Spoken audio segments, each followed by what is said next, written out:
तो दोस्तों आज हो गया 24 जून 2022 यूपी समेत देश दुनिया की सभी ताज़ा बड़ी खबरें लिखाएं सिर्फ आपके लिए। चलिए फटाफट खबर शुरू करते हैं। उससे पहले चैनल को अब तक सब्सक्राइब ना किया हो तो फटाफट चैनल को सब्सक्राइब कर दें, लाइक कर दें, शेयर कर दें ताकि इसी तरह खबर आप हर रोज देख सकें। चलिए शुरू करते हैं आज की पहली बड़ी खबर। महाराष्ट्र में सियासी उठापटक के बीच शिवसेना ने बागियों की सदस्यता रद्द कराने का दाव चल दिया है। नवनिर्वाचित विधायक दल के नेता अजय चौधरी ने विधायक दल की बैठक में शामिल न होने वाले 12 विधायकों की लिस्ट डिप्टी स्पीकर को भेज दिया है।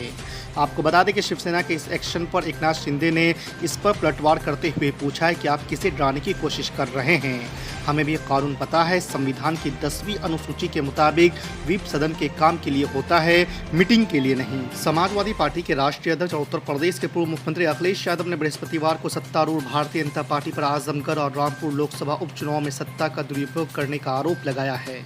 सपा मुख्यालय से जारी बयान में अखिलेश यादव ने दावा किया है कि भाजपा सरकार ने आजमगढ़ और रामपुर लोकसभा उपचुनाव में सत्ता का दुरुपयोग करने में कोई कसर नहीं छोड़ी और मतदान को प्रभावित करने के लिए तमाम तरह के अवरोध खड़े किए गए।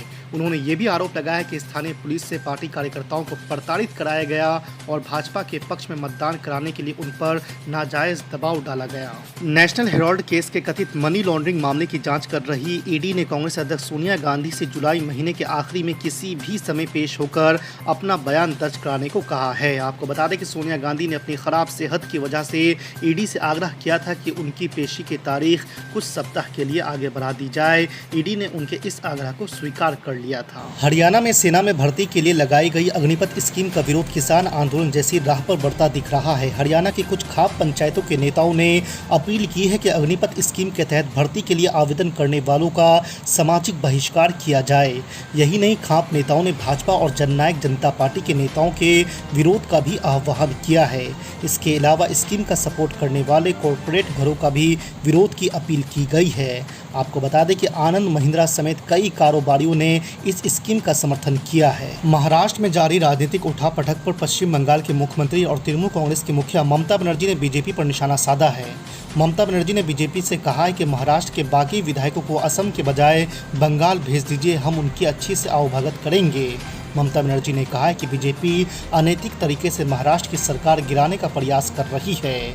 महाराष्ट्र के बागी विधायकों को गुवाहाटी में ठहरने पर ममता बनर्जी ने कहा है कि असम में बाढ़ की विभीषिका के बीच प्रभावित लोगों को परेशान करने के लिए महाराष्ट्र के विधायक वहां क्यों भेजे जा रहे हैं। झारखंड के पूर्व राज्यपाल द्रौपदी मुर्मू को राष्ट्रपति उम्मीदवार बनाकर भारत के प्रधानमंत्री नरेंद्र मोदी ने पूरे विश्व को बड़ा ही खास संदेश दिया है। एक महिला, वो भी आदिवासी, संसार के सबसे बड़े लोकतंत्र का राष्ट्रपति बनी तो देश दुनिया का ध्यान सहजता से आदिवासियों की ओर जाएगा। लोग आदिवासियों, उनकी बहुमुखी संस्कृति, उनकी समस्याओं को जानने समझने का प्रयास करेंगे।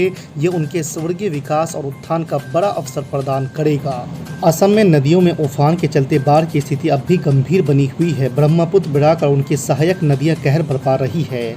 इस आपदा में लगभग 55 लाख लोग प्रभावित हुए हैं। बाढ़ के चलते अलग अलग स्थानों पर 7 और लोगों की मौत हो गई है।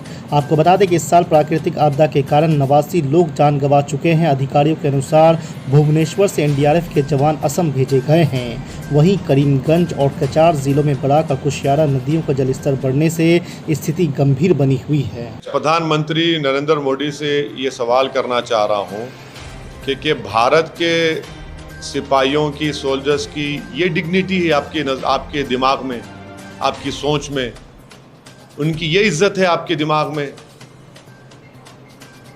एक वतन अजीज का एक सिपाही जो दुश्मन देशों से आंख में आंख मिलाता है, जो रोज 24 घंटे में अपना हर पल, हर घड़ी अपनी जान को खतरे में डालता है देश की सुरक्षा के लिए, ये आपके पास ये डिग्निटी है उन लोगों के बारे में, ये इज्जत है उनके बारे में। क्या आप कह रहे हैं कि इनको आपके ऑफिस में चौकीदार बना देंगे?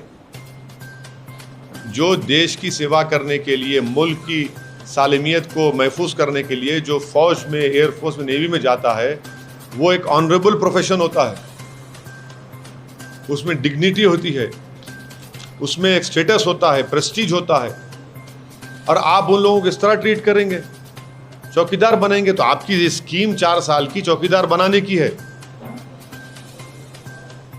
ड्राइवर ही सिखाएंगे। अब तो क्यों आर्मी ज्वाइन करेगा? उसको ड्राइविंग करना है, उसको कारपेंटरी करना है, उसको चौकीदार बनना है, तो क्यों आर्मी में जाएगा फिर? वो बताइए आप। और ओरिजिनल जो टीओडी की स्कीम थी वो सिर्फ 1000 लोगों की थी हर साल, उसको चेंज कर दिया आपने। ये सरासर देश के मुल्क के मफाद में नहीं है और उन नौजवानों के ख्वाबों को चूर कर देता है जो फौज में, नेवी, एयरफोर्स में जाकर मुल्क की खिदमत करना चाहते थे। ये उन लोगों को धोखा दिया है जो एग्जाम में सब चीज़ पास कर लिए हैं, उनकी PSL की लिस्ट भी रिलीज हो चुकी है। To the Modi government is want the bulk of our army be made to contracted soldiers, number one. And then Mr. Ajit Duval also said that regiments are concerned, there's no tinkering with the concept of regiment. If that be the case, can you call it a Gorkha regiment? If it has one Tamilian, one Kashmirian, one Haryani, will it remain a Gorkha regiment? The NSA should acknowledge that this contractual recruitment scheme does away with our traditional army structures. Thirdly, the NSA also talked about, then he talked about that we have a long pending territorial dispute with China and will not tolerate any transgression. What is he speaking? That will not tolerate. From 2020, China has ingressed in India's territory. 1,000 square kilometers of area is under the possession of the Chinese PLA army.